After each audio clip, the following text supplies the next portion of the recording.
자, 반갑습니다, 여러분. 2024년 중학교 1학년 1학기 구주입의 중간고사 기출분석 및 기말고사 학습 전략 영상을 찍게 된 강사 박은지입니다. 반갑습니다.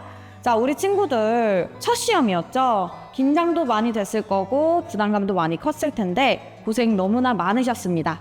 자, 먼저 우리 중간고사 관련해서 얘기를 조금 나누고 갈게요. 자, 우리 시험 범위는 소인수 분해부터 정수와 유리수까지 객관식 19문항, 단답형 4문항, 총 23문항이 출제가 되었고요. 1단원이 13문항, 2단원이 10문항. 그 중에 상위 5문항, 중위 12문항, 그 다음에 기본이 6문항이 출제가 되었습니다. 자, 우리 이 문제들 중에서 선생님이 이제 여러분이 좀 실수를 많이 할 것 같다라는 문제들을 조금 체크를 해봤고요. 이 중에서 5번과 12번은 같이 다뤄보도록 할게요. 자, 5번 문항부터 같이 보도록 하겠습니다. 3의 세제곱 곱하기 4의 제곱 곱하기 5의 약수의 개수는 우리 친구들 이거 보고서 딱 눈으로 푸는 친구들 있어요. 그죠? 눈으로 풀고선 지수 플러스 1, 지수 플러스 1, 지수 플러스 해서 곱하기. 이렇게 하면 될까요? 이거는 틀린 답이죠.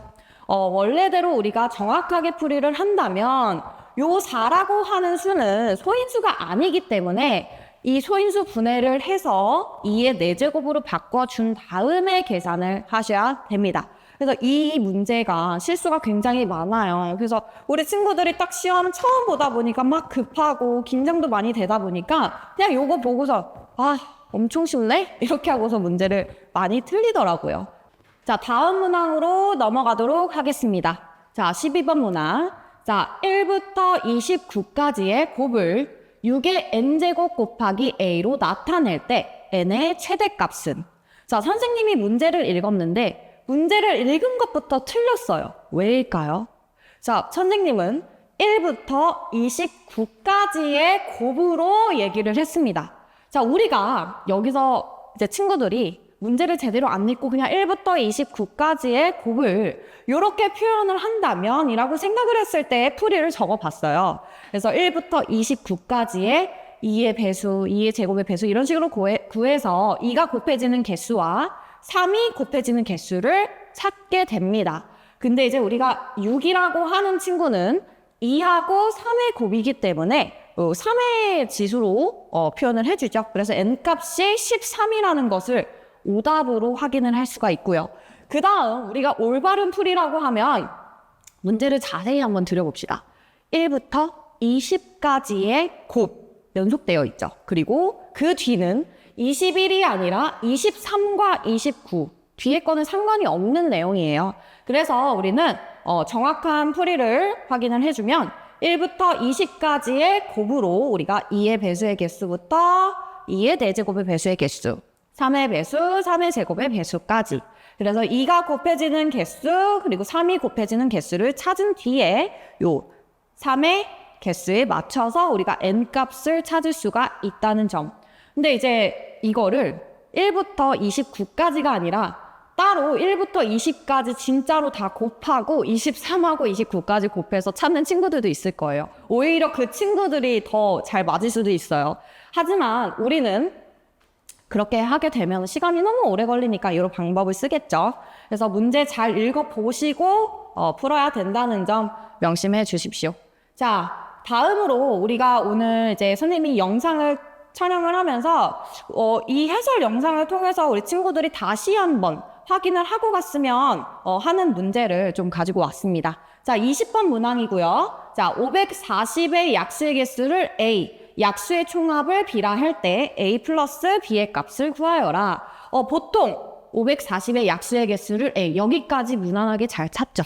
자, 그러면 540을 소인수 분해해서 지수 플러스 1, 지수 플러스 1, 지수 플러스 해서 계산한 값. 근데 이제 B예요. 약수의 총합을 B라고 할 때. 자, 우리가 약수의 총합을 구한다라고 하면 이제 이 방법을 모르는 친구들은 아마 약수의 개수를 다 찾을 겁니다. 약수를 찾을 거예요. 그 약수를 찾아서 다 더하고 있을 겁니다. 물론 맞겠지만 시간이 너무 오래 걸려요. 그래서 어떻게 해줄 거냐면 자, 일단은 540을 소인수분해 했을 때 2의 제곱 곱하기 3의 세제곱 곱하기 5라는 수가 되죠. 자, 한번 요거부터 한번 볼게요. 2의 제곱부터 볼게요. 2의 제곱은 우리가 뭐라고 표현하죠? 4잖아요. 숫자 4. 자, 4의 약수는 뭐가 됩니까? 1, 2, 4가 됩니다. 그래서 우리는 1, 2, 4가 됩니다. 됐나요? 다음 마찬가지로 3의 세제곱도 보세요. 3의 세제곱이라고 하는 거는 27이죠. 그리고 또 27의 약수가 이렇게 표현이 돼요. 근데 이제 이거를 갖다가 요거 1부터 2의 제곱, 최대죠, 최대까지의 합. 1부터 3의 세제곱, 최대까지의 합. 1부터 5까지의 합을 곱한 값이 약수의 총합으로 표현을 할 수가 있다. 되셨나요? 자, 그래서 A 플러스 B의 값을 구하라는 거는 우리가 이제 더했을 때 1704가 나온다는 거. 우리가 이제 여기서 선생님이 좀 확인을 하고 가야 되는 포인트가 뭐였냐면 약수의 총합이었어요. 우리가 약수의 개수는 보통 친구들이 잘 하는 부분이기 때문에 약수의 개수를 떠나서 약수의 총합 같은 경우는 확실하게 알고 가셔야 된다는 점. 그래서 선생님이 여기서의 포인트로 잡았고요. 자, 다시 한번 보고 가도록 하겠습니다. x의 a제곱 곱하기 y의 b제곱 곱하기 z의 c제곱이라고 한다면 우리는 1부터 최대의 x의 a제곱까지의 합, 그리고 1부터 y의 b제곱까지의 합, 1부터 z의 c제곱까지의 합을 곱한 값이 우리가 찾는 약수의 총합이다. 요거 진짜 확실하게 머릿속에 입력하시고요. 문제 풀 때 유용하게 풀 수 있으니까 요번 영상을 통해서 한번 확실하게 알고 가셨으면 좋겠습니다. 자, 다음으로 기말고사 학습 전략에 대해서 얘기를 좀 나누어 볼게요. 자, 3만 원 문자화식은 초등학교 때 다루지 않은 미지수의 개념으로 우리가 이제 중학교 1학년 때 그 방정식이라는 걸 배우잖아요. 문자식이 방정식이에요. 그래서 방정식에 대해서 우리가 기초적으로 알고 가지 않으면, 파악하고 가지 않으면 나중에 힘들어질 수가 있다는 소리예요. 그렇기 때문에 방정식 같은 경우는 중학교 1학년 때 완전히 정확한 개념을 파악을 해야 된다는 게 중요합니다. 그리고 방정식이 조금 어느 정도 수치가 되었다라고 하면은 1차 방정식의 이제 문제들을 유형별로 조금 파악해 볼 필요가 있다는 점. 다음으로 4단원 좌표평면과 그래프. 우리 이거 함수라고도 하죠. 중1 이후에 고등까지의 그 함수 단원과도 연결이 되기 때문에 굉장히 중요합니다. 그래서 우리 1학년 때 함수가 안 되어 있으면 2학년, 3학년 때도 진짜 어려워요. 그래서 수학을 포기하는 친구들도 많아집니다. 그렇기 때문에 우리는 함수가 제일 자신 있는 단원이 되어야 한다는 점. 알겠습니까? 자, 그리고 선생님이 항상 영상을 찍을 때마다 이제 시간이 없어가지고 제대로 이제 말을 못했어요. 오늘은 시간 관계상 짧고 굵게 얘기하고선 마무리 짓도록 하겠습니다. 자, 우리 친구들 올바른 학습 습관을 만들어 두는 거 굉장히 중요합니다.